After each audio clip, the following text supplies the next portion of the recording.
Assalamu alaikum, everyone.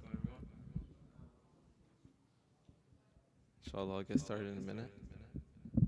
If any sisters want to come down, you can come down after the people are done praying sunnah there.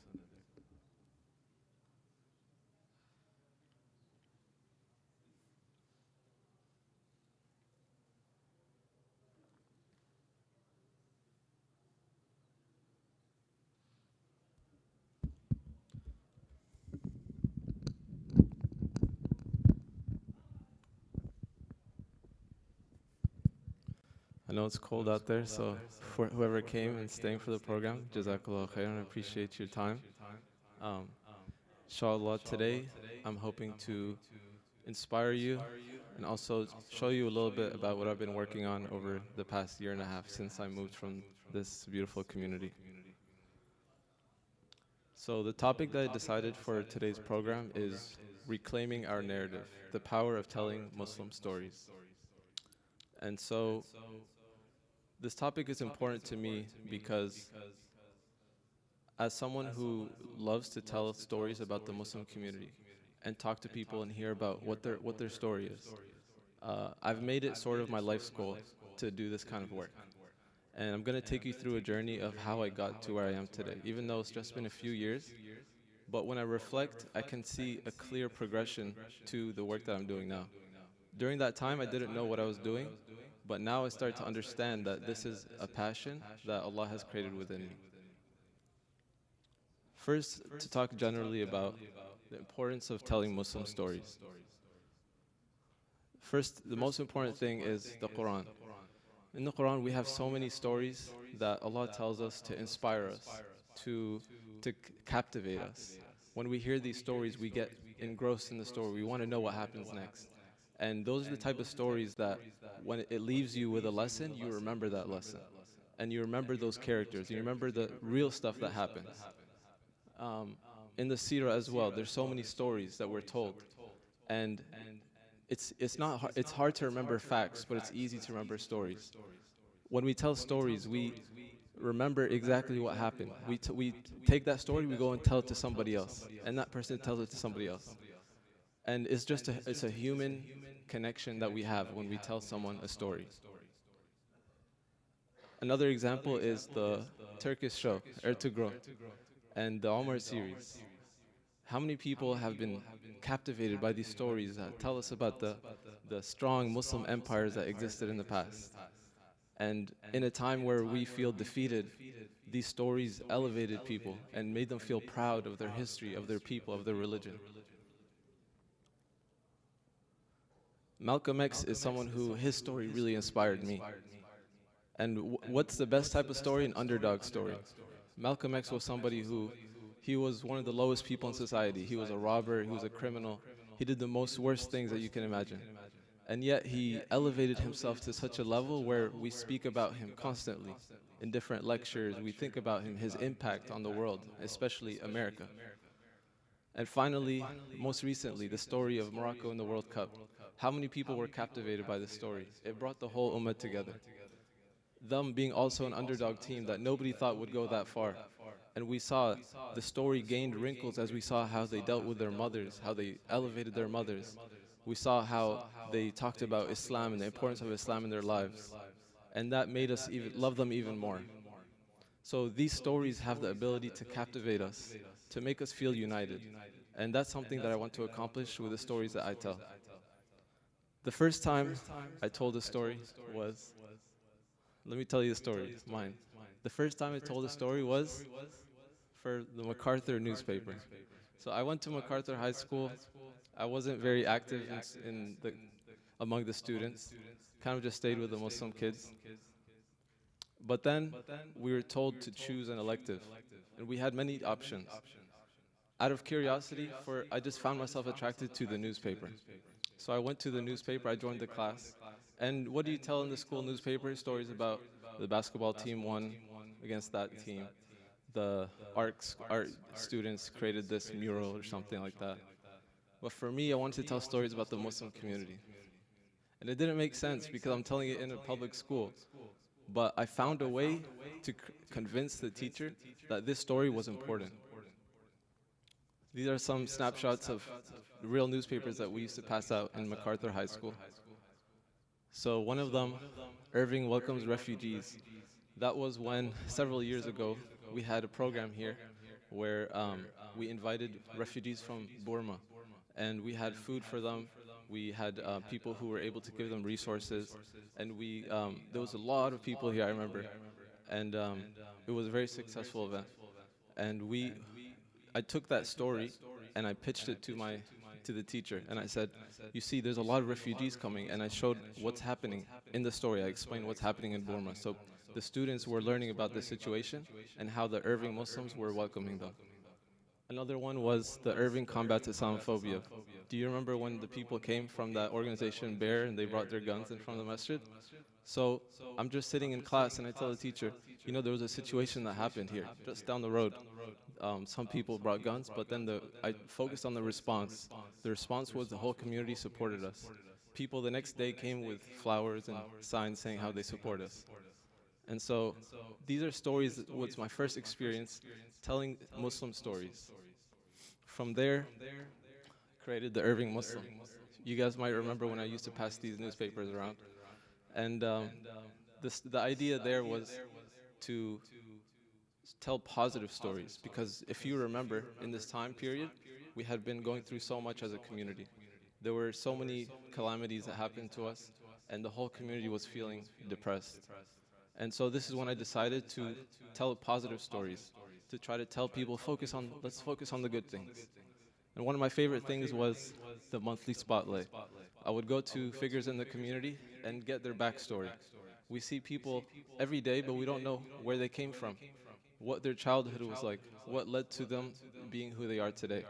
And so I even learned more about my dad when I interviewed him for one of the monthly spotlights that I didn't know before. So this one here is about Imam Kashif. After the Irving Muslim, this newspaper in Dallas called the North Dallas Gazette, they reached out to me. Somehow they got a hold of it. They're not Muslim, mostly African American community. And so they told me, we want to learn more about your community. Give us some stories about what you guys are up to. I said, okay, fine. They actually paid me too. So here's one story about how we had a big protest for Kashmir when there was something happening with Kashmir. There's always something happening, may Allah help them. But there was a specific time where it was really tough, and so we had a big protest. Another one is about the growth of the Hispanic Muslim community. A lot of people are very curious about that. That one was one of the top newspapers. They got the most clicks that month on their website, because even non-Muslims wanted to learn what's going on. There's a lot of Hispanic Muslims becoming Muslim. So this was a interview with Brother Jalil. If you see in the top right, there's a picture where I went to his Islamic Spanish Center. I did a story about him. So these are mostly newspaper type of works. Then one winter break, I decided to go one step further and go with a book. So this was my first book here, The Adventures of Nuruddin. And alhamdulillah, I have another one, The Sultan's Sword here. So, and I'm working on the third one, inshallah. But so from there, progressed to let's tell a story about our history. The idea of reclaiming the narrative. There's so much in our history books that students are learning, that we learned in school, that they completely skip over it, or they misconstrue us. They change the facts, because they're the ones who are writing the narrative. So in my books, I was very clear about finding the history and telling it from our perspective, so that the youth can read it and not feel the inferiority complex, not feel like we've always been poor, we've always been weak, we've always been bad. And there's a big need for more of this kind of work. If alhamdulillah, I was able to win one of the awards, some organization called Muslim Book Reviewers. They gave me one of the best of middle school books. So I went to a couple of conferences, and there's such a need for this work. You see the kids, they come, their eyes light up. They say, wow, never saw a book about Muslim pirates, Muslim history from our perspective. And I think that whoever has talent for writing books or just writing in general, do this as well, because we need a lot more, especially from the brother's perspective. Alhamdulillah, nowadays you're seeing more books coming, mostly from Muslim female authors, and they know how to write to the Muslim female audience. But we need more exciting action, adventure, the stuff that it is enticing to the young boys. And so, whoever has talent, inshallah, try to do something like this. And you can talk to me as well.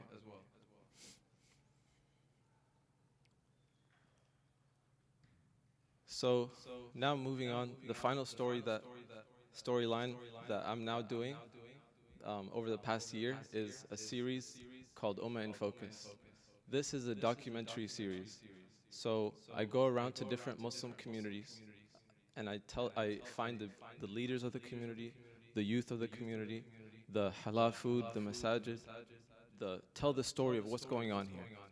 And so, alhamdulillah, I've been able to go to 8 different places and did a documentary in each one. Some of you may have seen some of them. They're on my channel on YouTube. So, with this project, I really start to focus on the vision of unity in the ummah. There's so many issues that we need to tackle as a ummah, but each of us, we have to choose one angle to try to fix one problem. And if we each focus on one angle, using our best talents for that, then inshallah, as a whole, the ummah will heal. And so for me, what I found through reflection, through doing work, is that for me, what's most important is building unity in the ummah. And why? 2 reasons. One, growing up, I was interested in politics, and I would see how divided the Muslim world was. We were just being attacked from all angles by all countries, and we would fight each other even. And even within each country, we would have so much political unrest, so much division. And so growing up in this age, all youth my age, we understand this. This is our vision of the world. This is our vision of reality. If we lived in another time, maybe we would think differently, but this is how we see it today. The second issue that affected me, and even more deeply, is seeing division in my own community.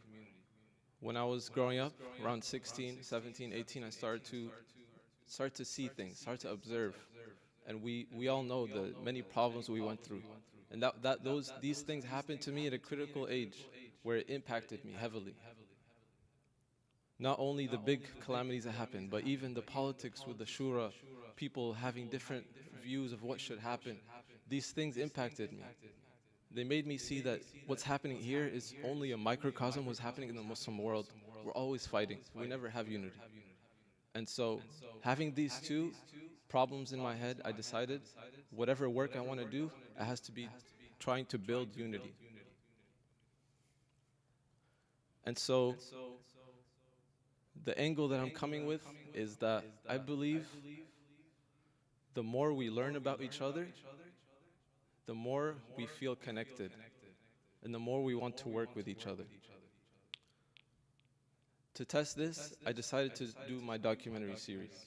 I was in Richmond, Virginia. This is where I lived the past year. And I made one video where I showed different perspectives and different people in the community. People watched it and they told me a lot of positive feedback. And I kept going with it, and I kept going with it.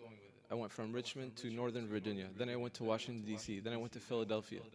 Then I did the 3-part series in New York City, Brooklyn, Queens, and Manhattan. Then I went to New Jersey.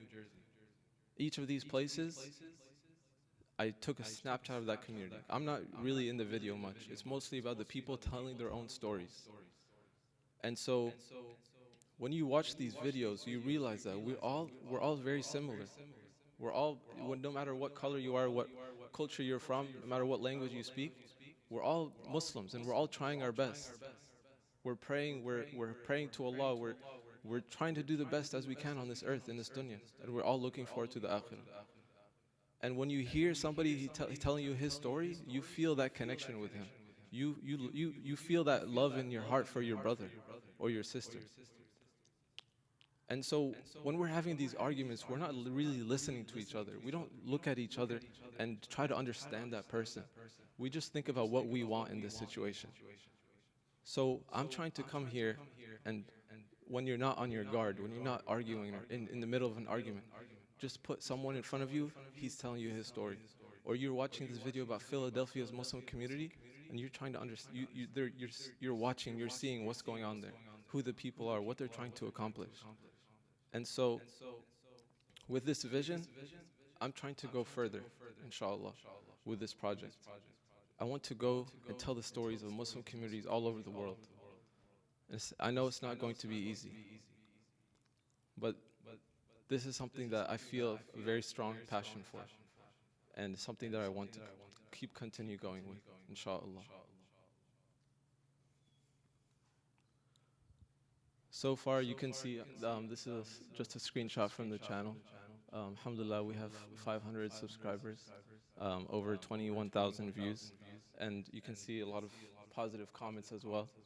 People are talking about how when they watch these videos, they feel like, I want to go visit these people. I understand them now. I want to talk to some people and really like feel that connection with them, because they realize, we're all Muslim. We're all trying our best.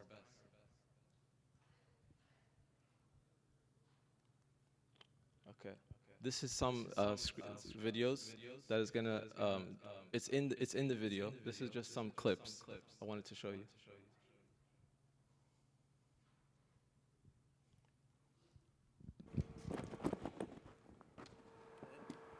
So pause it real quick.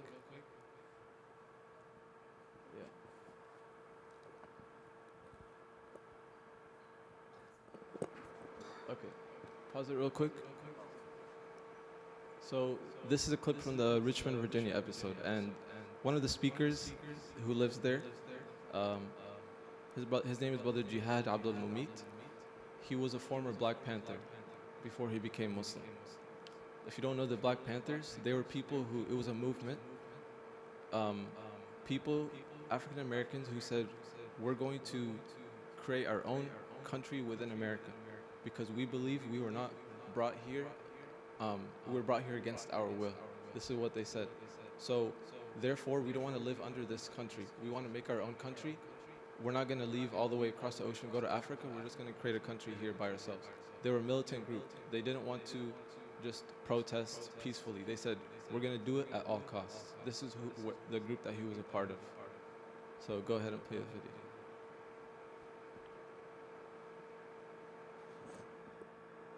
video. We were fighting. We were fighting. This is not some civil movement that's going on. We were trying to establish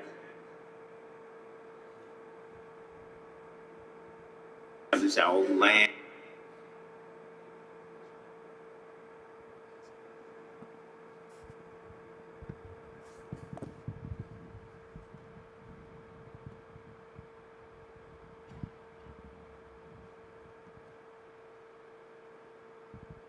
We were fighting.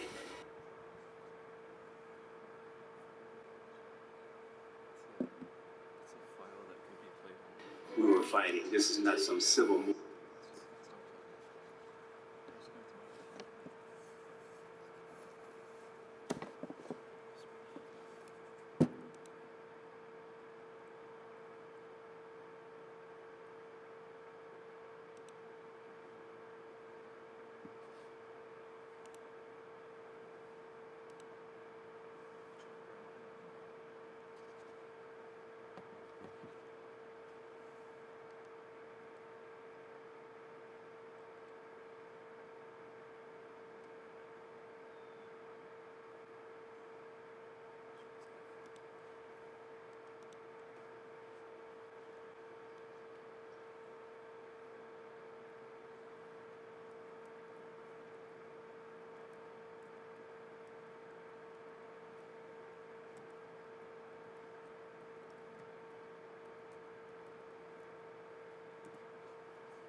and we were fighting. We were fighting. This is not some civil movement that's going on. We were trying to establish our own land down south, South Carolina, Georgia, Alabama, Mississippi, Louisiana, raise our own flag, have our own constitution. We were brought here against our will as black Africans from Africa. I know that history. And them sending me to prison, who's ever listening to this, is the best thing that ever happened. Because there I was humbled enough to meet Muslims, to take my Shahada, to embrace La ilaha illallah Muhammadu Rasulullah, never turned back. There I met one brother there named Kamal Siddiqui, also known as Freddie Hilton, who was a Panther. And never forget him. Everybody invited me to this thing called Juma. I didn't know what it was. And I said, okay, I'll go. And he's there sitting on the floor, cross-legged, people coming out the back dripping water. Somebody's calling this song on the floor. I could never get past the fact that you're going to sit on the floor. There's no chairs in here.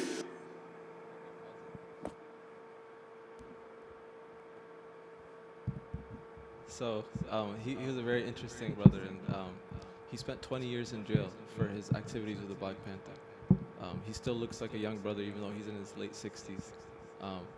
But subhanAllah, you know, just talking to him, learning about his story, you learn a lot about the struggles that people go through and how they overcome them. You know, 20 years in jail should make anybody, you know, just depressed and lose all motivation. But he's doing so much in the community enrichment. He works for the prison now that he used to be inmate at, and he does health services for the other inmates. And so next up, the next clip is from New Jersey. And this clip is a sister who's a journalist. Her name is Ruwaida Abdulaziz. And she tells a story about how her work affected, as a journalist, her work affected the lives of two young Yemeni men who came here as immigrants. Two men who didn't know each other in Yemen. And they, you know, were starting over in Ecuador until their lives were there at risk. And so they decided to cross from Ecuador, spanning several countries, you know, some on foot, climbing through jungles, some on a bus, and through smugglers and coyotes, some on their own, all to make it to the U.S. Hours later, they were detained by U.S. immigration, who determined that they didn't have a credible fear and they were not able to seek asylum, and they were going to deport them back to Yemen. Through hours and hours of phone interviews with Imad and Usama, Ruwaida put together a heart-wrenching account of their journey. We published it in 2020, and immediately after, you know, I published it, I mailed them a copy and sent it over to the immigration officials and the lawyers and everyone who was involved. And it was not that long after that their decisions got, you know, changed 180. They both it was appealed. They were granted full asylum. One of them was, you know, already has his green card on the way, and they're now living a completely different life. They're in New York City. They're working. They're living. They're making friends. And so in my work, I try to show different types of people, different cultures, different genders, different professions. And so in this profession as a journalist, I was curious to know, you know, we don't really trust journalism in America. We think that they're just going to paint us in a broad stroke. And so I asked her, how is your work positively affecting the Muslim community? And she had a very real story where she helped two young Yemeni brothers who were trying to find their way to America, escaping a war in Yemen. And through her work as a journalist, she was able to secure them a good life here in America. And so these kind of stories show you that the effect you can have, whatever you're doing, if you do in your profession, you're doing your best to help people, these are the kind of effects that you can have on someone. Next clip is Philadelphia. And Philadelphia was my longest video. It was 36 minutes, and it was just full of so much, like, you know, we don't really know Philadelphia, what it's really like, until you go there. It's a completely different situation than how we live in suburban Muslim America. And so going there was a real shock for me, but not only for me, I wanted to capture that because it's all about telling the story. So anyone sitting at home on their couch can really understand by the people telling their own stories. So Philadelphia, I was with a sheikh called Tahir Wyatt, and he was the first sheikh to be allowed to teach in Medina from America. The first American sheikh to be allowed to teach in Medina. He's a Philadelphia born and bred sheikh. You can tell by the way he speaks, but he's a very knowledgeable sheikh. And right now, the amazing work he's doing in Philadelphia, he brought his knowledge and his expertise to such a city that people are fleeing from, so he can help people who don't have the ability to flee.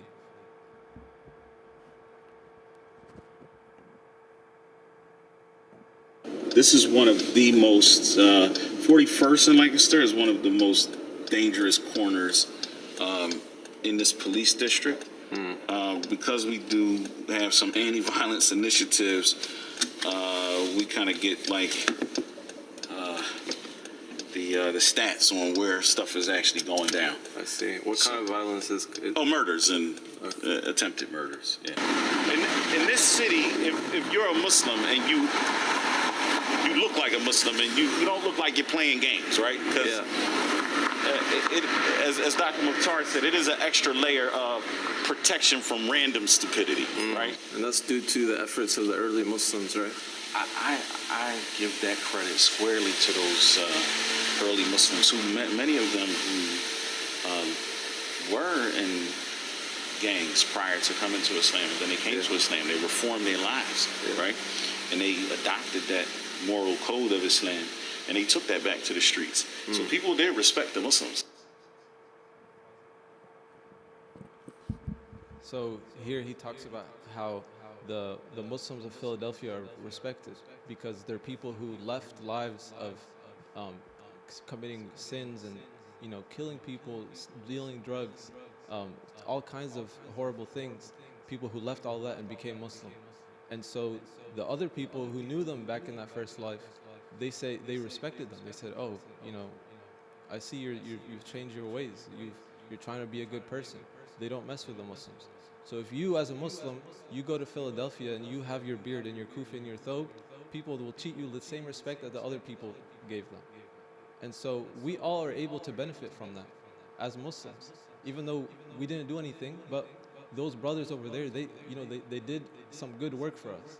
And so learning from people like Tahir Wyatt and many other people who I interviewed in that video, some people who were in gangs, some people who were, one brother who was a prison chaplain, he saw some horrible things there. These people telling their stories teaches you how Islam plays such an important life in any type of human being. No matter what situation you're in life, Islam is the line that runs through all of us. The last video is in a community that's very similar to this one, called Adams in Northern Virginia, a city called Sterling, Virginia. All Dulles area Muslim community, Muslim society.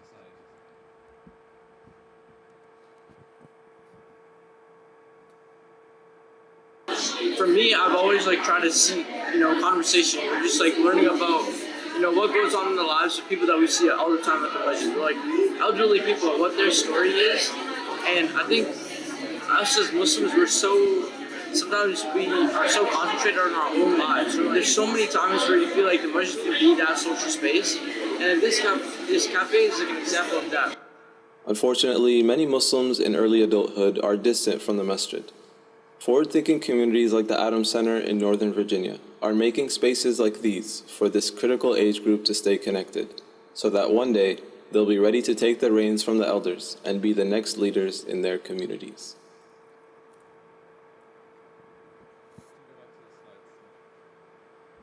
So in Adams Center, one thing that I noticed when I went there is, they created a cafe inside the masjid where I was shocked. It's packed every day. And who is it packed from? People who you never see in the masjid. The critical age group from college to late 20s. This group was there every day because they built a space for them. One thing I noticed is that the masjid has kids playing basketball and adults who are coming for salah. There's an age group that they get lost and sucked into the world outside. And it's so important to continue, like I said, to give people the reins to continue the community. How are you going to find someone who's capable of leading the community when he's gone for 10 years at a critical age? So there's something we can learn from all other communities. We're just thinking in our own bubble what we should improve. What we don't understand is that other people dealing with the same situations have their own ideas too. And so by capturing these stories, we're able to learn from each other. And that's one important thing about the type of work that I'm trying to accomplish. So what are we up against for anyone who's thinking about the importance of telling stories? The first issue is there's a lot of bias in society. In the publishing industry, if you're trying to write books, entertainment industry, if you're trying to make entertainment, videos, shows, movies. The bias that exists is that people want to show Muslims, but they don't want Muslims to be religious. And you all know about this. You see any show, any movie, the Muslim is always, by the end of it, they took off their hijab, they left their parents, they started sinning, smoking, doing something wrong. They want to show somebody who's not committed to the religion. What they do want to show is just the basic parts. Maybe they'll show a hijabi in the back. Maybe they'll show like a scene of somebody praying and he's probably praying wrong because they didn't do their research. So all this bias means that they're not going to let me and you tell the right story because they want to control the narrative. So what we need to do is we need to do the work by ourselves. With my books, I went self-publish. With my videos, I'm self-posting on YouTube. And one day I want to get there to where my work can be out there in the mainstream. But for now, I know that the groundwork needs to be done to break that glass ceiling. One of my inspirations to make videos like this was a man named Anthony Bourdain. Some of you may know him. He was someone who went around the world telling stories of people, showing their food, showing their society. And I really enjoyed his videos. And then I watched one of his videos in a Muslim country. And I started watching more and more videos in a Muslim country, and I started to realize a pattern. He had a bias against Islam. He saw the world through a liberal lens. He wanted everything to fall in line with his lens. Even the way he asked questions, he was not truly being curious. He was trying to find a narrative, tell his narrative. And so I realized I can't just enjoy his videos because now there's a bias. What am I going to do? I have to make my own videos. And I'm not going to be at his level at the beginning. You can see my videos, you hear in the background a lot of noise. I don't have the right microphone. I have to learn. I'm still learning how to make videos, like the good editing and things like that. But I'm committed to learning and being better. And so we have to create our own solutions. One day there will be content that represents us well. And our kids and our grandkids will be able to watch that and benefit from it. But someone has to take the first step. Even if it's not perfect, someone has to at least take the first step. The last thing that we're battling is inferiority complex among Muslims. Some Muslims have a colonized mentality where anything made by Muslims is not good. It has to be made by the West. And so that's a tough challenge. How do we defeat that? The best way is to show that we are not inferior. We have something much better than everyone else. We have Islam. Through telling these stories, I always make sure that Islam is a very central point to the story. I don't make stuff for the gaze of the Western audience. I make stuff for Muslims. That's just how I've done it all for my whole life. And so when I make stuff for Muslims, I'm not filtering what I'm saying so that someone who's not Muslim can understand. I'm speaking directly to the Muslim viewer. And so I believe that through this strategy, the Muslim viewer, he sees he's being spoken to. He's not being spoken about. And therefore, I think that's one way to defeat that complex. So these are three major issues that we have to face. And it's not going to be easy in the beginning. Like I said, we have to be the first ones to take that step. Next slide. So future plans. I've been making a plan for a long time of what I want to do next in the documentary series. but I found that it's going to be expensive to continue to make to progress in what I'm trying to accomplish. Living in the Northeast, I've done most of the areas there, and it's going to take some travel costs to continue to go to other communities. In the future, I have bright visions for what I want to show. I want to go to the deserts of Mauritania and show the shuyukh there that people like Hamza Yusuf and Sheikh Hamza Maqbool have studied. I want to go to the Dagestan, the mountains of Russia, where our brothers Khabib and his people were trained in the mountains, and tell their stories. I want to go to the city, the islands of the Maldives, where Ibn Battuta once related the story of the Muslim traveler who brought Islam to the Maldives. If you don't know the story, there was a Muslim traveler who he basically repelled the jinn that used to attack those islands by reciting Quran. And once the king of the Maldives saw how the jinn was leaving them safe because he was reciting Quran, the king said, I'm going to become Muslim, and everyone in the whole islands became Muslim. And there's still a masjid there named after this traveler. He came from Morocco. So these are stories that we need to be told. And I think that the more we learn about these stories, the more just izzah we have as a community. We feel that power, that strength that Islam gives us, the current that runs beneath all of us, the brothers and sisters you have all around the world. You see them, you see their faces, you hear what they're telling you, and you know that far away, thousands of miles away, if you ever were to land there, this brother will bring you inside his house, he'll give you food, he'll take care of you. And then you will pray together, and you will make dua together for the ummah. So, I'm actually planning to do a Launch Good campaign. If you don't know, Launch Good is like GoFundMe or something like that. And I'm gonna try to see if I can get some support to continue this work, step by step, inshallah. So yeah, this is the Launch Good campaign. I'm going to send the link, inshallah, on my social media, on WhatsApp and things like that. It's just launchgood.com/Ummah in Focus. Ummah in Focus is the name of the series, inshallah. Okay. Could you show the change to the video? Yeah, that video.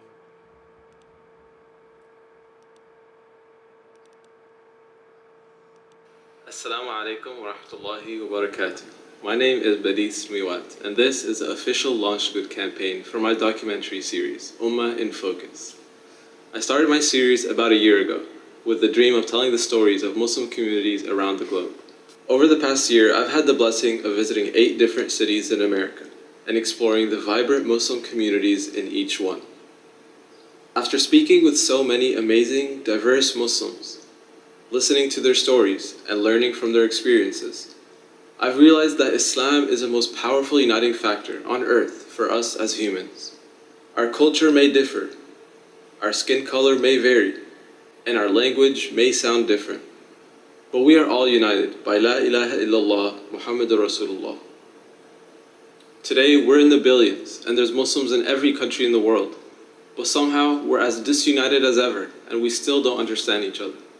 I want to change that, and I need your support. If you believe in my mission of telling the stories of Muslims around the world so that we may understand each other and learn to appreciate each other, then I ask that you support my campaign generously, with your wealth and through word of mouth. Thank you for your support. Jazakallah khairan. Assalamu alaikum wa rahmatullah.